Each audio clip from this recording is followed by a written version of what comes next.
falar um pouquinho de organologia vegetal. Estaremos falando dos órgãos vegetativos e reprodutivos das plantas. Quem são os órgãos vegetativos? Raiz, caule e folha. Esses três órgãos estão presentes nas briófitas, nas pteridófitas, nas gimnospermas e nas angiospermas. Estarão sempre presentes durante toda a fase da vida do vegetal. É claro, alguns vão perder durante algumas fases, mas fora isso, são órgãos que permanecem constantemente na planta, que apresentam como funções a nutrição, a fotossíntese, a fixação, a proteção, a sustentação e a reserva de nutrientes. Quem são os órgãos reprodutivos? A flor, a semente e o fruto. As gimnospermas não apresentam fruto, e as angiospermas apresentam fruto ao redor da semente. Porém, gimnospermas e angiospermas apresentam flor e semente. Os órgãos reprodutivos são sazonais. Existem certas épocas do ano para estarem presentes. Apresentam como funções a reprodução, a disseminação e a proteção. Vamos então a eles. Primeiramente, a raiz. Quais são as funções de uma raiz? A absorção e a condução de seiva bruta ou inorgânica, a água e sais minerais. A fixação do vegetal em seu substrato. A sustentação e a reserva de substâncias, como água, ar ou amido. Antes de falarmos dos tropismos das raízes, primeiro, a definição de tropismo. São movimentos de curvatura e ou crescimento orientados por um estímulo. Neste caso, falaremos de 3 estímulos para as raízes: a água, a terra e a luz. As raízes comuns, as terrestres, apresentam um hidrotropismo positivo, um geotropismo positivo e um fototropismo negativo. Quando afirmamos que o tropismo é positivo, significa que aquela estrutura cresce em direção ao estímulo. Quando o tropismo é negativo, aquela estrutura cresce em direção contrária ao estímulo. As regiões de uma raiz são as seguintes: coifa ou calíptra é a estrutura que vai recobrir o tecido meristemático, que está na zona meristemática. Existe também a zona lisa ou de crescimento.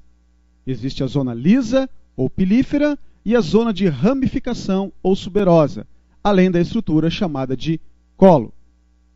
Quais são os tipos de raízes existentes? Subterrâneas ou terrestres, aquáticas e as aéreas, que na realidade são adaptações. Nas raízes subterrâneas temos a axial ou pivotante, que é típica de gimnospermas e angiospermas dicotiledôneas. Apresentam um eixo central do qual partem as raízes secundárias.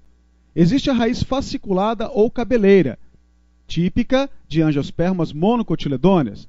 Não existe um eixo central, somente raízes secundárias.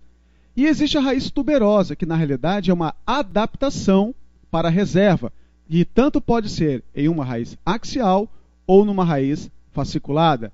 Exemplo desses tipos de raízes tuberosas: a cenoura, a mandioca, a beterraba e a batata doce, além do rabanete. As raízes aquáticas são típicas, é claro, de plantas aquáticas.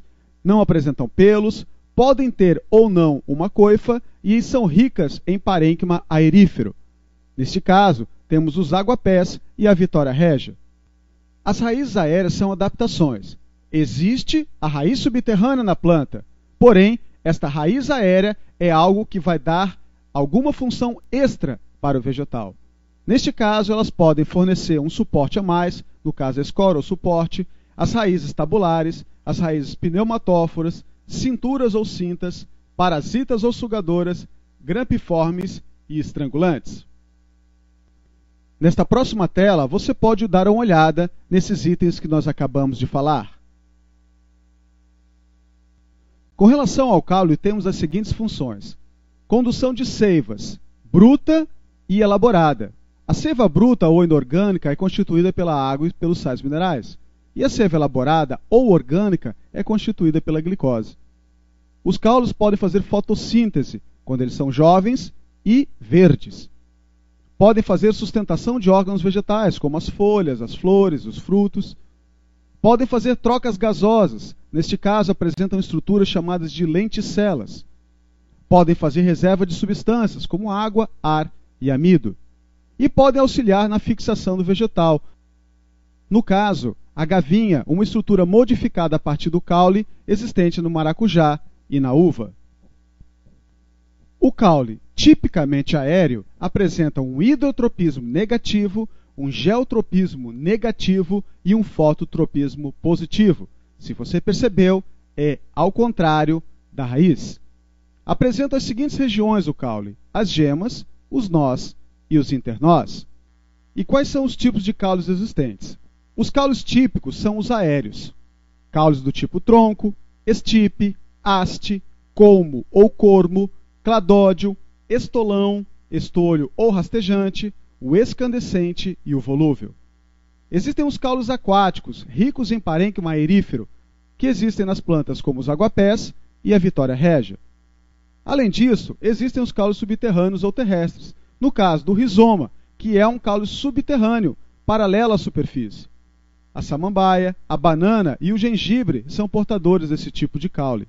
O tubérculo, um caule especializado em reserva de substâncias. Neste caso, a batata inglesa ou batatinha, além do inhame. E, é claro, existe o bulbo, presente na cebola. Observe na tela seguinte as estruturas que acabamos de citar.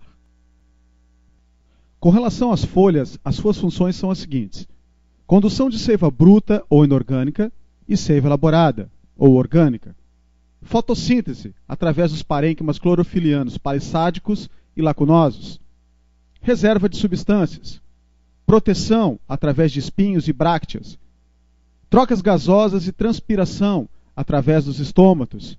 Gutação ou sudação, através dos hidatódios. Formação de esporos, como no caso da samambaia.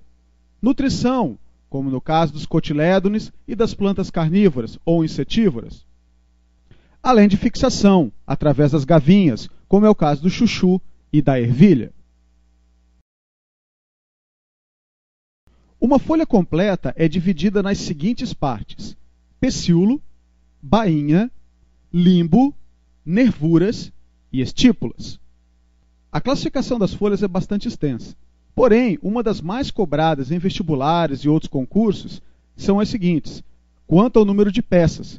Falamos que uma folha é completa ou incompleta. Tudo vai depender do número de partes que ela apresenta. Quanto à inserção do caule, ela pode ser peciolada, invaginante ou séssil. E quanto à estrutura do limbo, ela pode ser uma folha simples ou pode ser uma folha composta. Veja alguma das estruturas citadas na tela a seguir. Vamos falar então da flor. A flor é um órgão reprodutivo. Ela apresenta como regiões o pedúnculo, o receptáculo, o cálice, que é o conjunto de sépalas, e a corola, que é o conjunto de pétalas. O androceu, que é o conjunto de estames, e o gineceu, que é o conjunto de pistilos. Os estames, eles são divididos em antera, conectivo e filete, enquanto que o pistilo é dividido em estigma, estilete, ovário e óvulo. O cálice e a corola são chamados de verticilos protetores, enquanto que o androceu e gineceu são chamados de verticilos reprodutivos. As flores estão presentes somente nas gimnospermas e nas angiospermas, sendo que nas gimnospermas as suas flores não apresentam atrativos, enquanto que nas angiospermas está cheinha de atrativos de agentes polinizadores. Os agentes polinizadores podem ser o vento, a água, a ave, o morcego e o inseto. Tudo vai depender da espécie de planta que estaremos falando. E para que servem os frutos? Os frutos, presentes somente em angiospermas, servem para a proteção e dispersão da semente. Atenção, o fruto não serve para nutrir o embrião presente dentro da semente. Um fruto é dividido em epicarpo, mesocarpo e endocarpo. Os frutos, na realidade, eles surgem por desenvolvimento hormonal de um ovário após a fecundação do óvulo. Este é o fruto verdadeiro, como acontece no caso da laranja, do limão, do abacate. Alguns frutos, chamados de partenocárpicos, surgem por desenvolvimento hormonal também a partir do ovário, porém não há necessidade de fecundação do óvulo. Neste caso, são frutos sem sementes, como é o caso da banana, da laranja Bahia ou laranja umbigo e o limão Tahiti. O que são pseudofrutos? São estruturas resultantes do desenvolvimento hormonal de outra parte da flor que não seja o ovário. O fruto verdadeiro existe, porém existe outra estrutura, além do fruto, que agora chamamos de pseudofruto. No caso da maçã e a pera, essa outra estrutura que se desenvolve é o receptáculo. No caso do caju, é o pedúnculo. Existem também as infrutescências. O que são? São resultado do desenvolvimento de frutos a partir de inflorescências, como é o caso do abacaxi e do morango. Veja nessa tela algumas das estruturas citadas durante a explicação. Vamos falar então das sementes. Para que servem? Para a proteção e nutrição do embrião. Apresentam as seguintes regiões: o revestimento, que nós chamamos de casca, o embrião, a parte de endosperma e o cotilédone. Tem a sua origem no desenvolvimento do óvulo, após a fecundação da flor. As sementes estão presentes apenas em gimnospermas e angiospermas. No caso das gimnospermas, não existe o fruto ao redor, portanto, as sementes são nuas, daí o nome gimnospermas. E no caso das angiospermas, as suas sementes estão envolvidas por um fruto, por isso angios de urna, semente envolvida por uma urna, semente envolvida por um fruto. No caso da dispersão, como essas sementes são espalhadas? Elas podem ser dispersas através do vento, da água, através de animais, através do homem ou através de mecanismos próprios. Dê uma olhada agora então na estrutura das sementes.